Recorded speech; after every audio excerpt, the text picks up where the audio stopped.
जनयौवनगर्वं हरति निमेष काल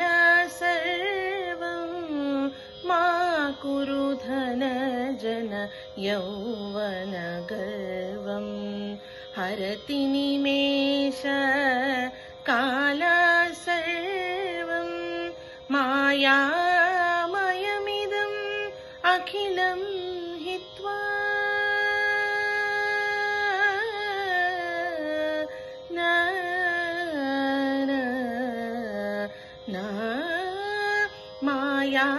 मायामयमिदम् अखिलं हित्वा ब्रह्मपदं त्वं प्रविश विदित्वा ब्रह्मपदं त्वं प्रविश विदित्वा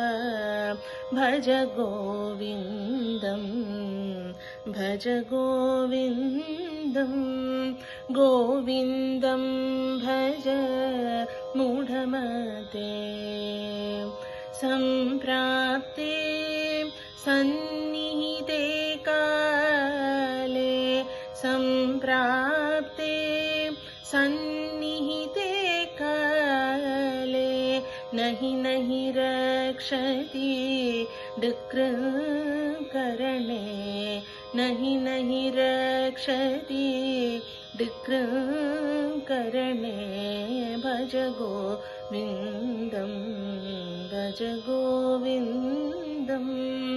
गोविन्दं